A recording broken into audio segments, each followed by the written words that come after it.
waxaa magaalada Hargeysa maanta ka qabsoomay shirweynaha dhalinyarada beelaha dega gobolada Maroodi Jeex, Gabiley iyo Togdheer ee Toljecle kaasi oo ahaa shir ay ka tashiya shirkani oo ka socday muddo hal maalin magaalada Hargeysa ayaa waxa ka qayb galay furitaankiisa isla markaasina hadal ka jeediyay xubno iskugu jira madax dhaqameed xildhibaano ka tirsan golayaasha guurtida iyo wakiilada mas'uuliyiin ka socda asxaabta qaranka waxgarad iyo aqoon-yahano mas'uuliyiintan ayaana dhalinyarada kula dardaarmay inay muujiyaan midnimo una istaagaan horumarka deegaanada ay ka soo jeedaan iyo guud ahaan qaranka Somaliland isla markaasina ay yeeshaan qorshe iyo iskaashi ay kaga qayb qaadanayaan horumarka dalka waxayna kula dardaarmeen inay si qoto dheer uga tashadaan sidii ay u abuuran lahaayeen mustaqbal wanaagsan shirku waxa weeye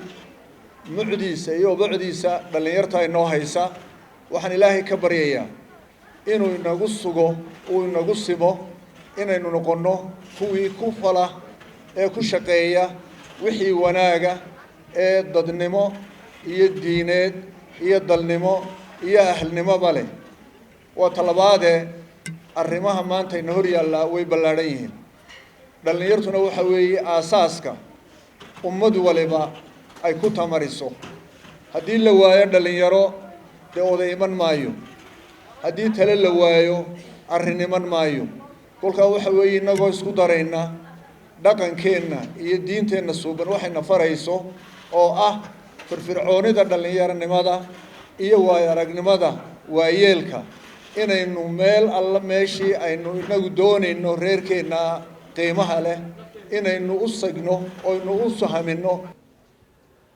xoogga dhalinyarada oo la mideeyay ayaa lagu guulaystaa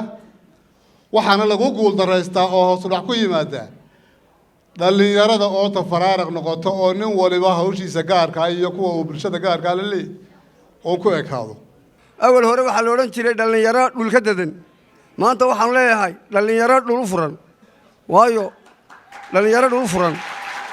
kala haday dhalinyartaas isku keenay dheynteena soo dhan waa dhul furan aqoon bay wax ku raadinayaan ku helayaan soo noqon madaxweynaha qaranka iyo madaxweyne ku-xigeenka iyo mas'uuliyiinta qaranka maanta waxaan leeyahay beeshu waxa ay tabaysaa waynu sugnahay muuse shalay macallin baad yahay macallinkayga baad dalcad macallinkayga sidaa kuma dirahayna bal sidana ku yara noqo oo maantana si ay ugu xoog iyo xiniinba beelay baa waxay noqotay waa maxay in dadkii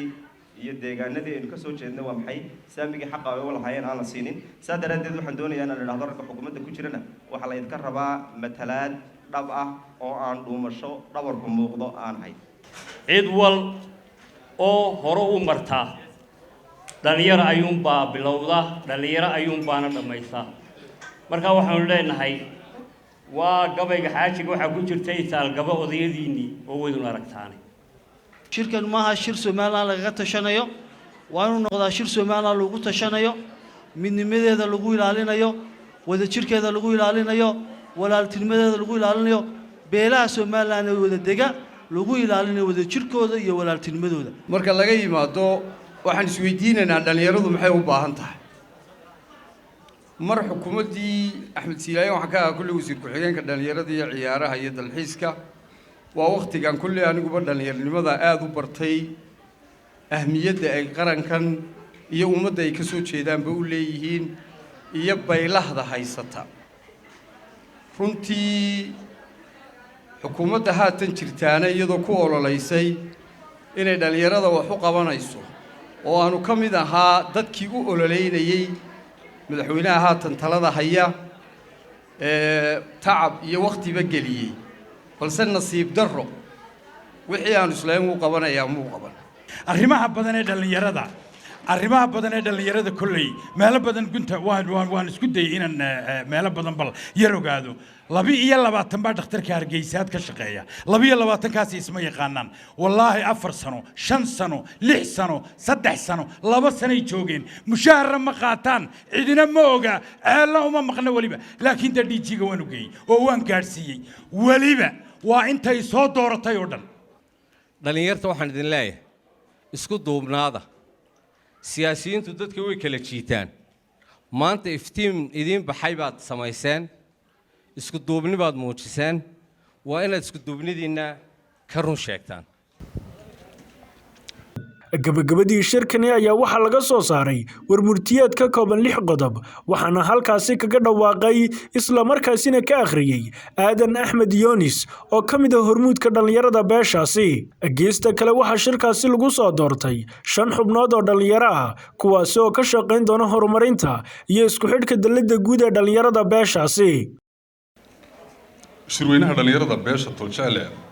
waxa uu ayidsan yahay gooniisitaaga iyo qarnimada Jamhuuriyadda Somaliland iyada oo si nabad iyo nabad ku wada noolaanshaha beesha iyo ama beelaha ku dhaqan Somaliland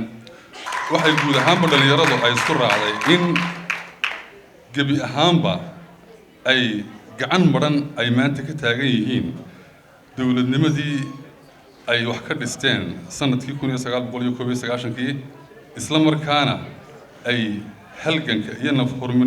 nafhurnimadii ay u muujiyeen sidii loo heli lahaa dawladnimo ummadda wada deeqda oo la mahadiyo. dhalinyarada beesha Tolchale waxay cod dheer iyo mid gaabanba ay ugu baaqaysaa madaxweynaha Jamhuuriyadda Somaliland in uu garwaaqsado oo uu garowsado codkooda cadaaladdoonka ah isla markaana xukuumaddiisa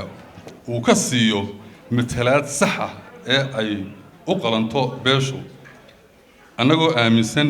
in madaxweynuhu weli uu haysto fursad iyo waqti uu ku sixi karo qaladaadka iyo tabashada beesha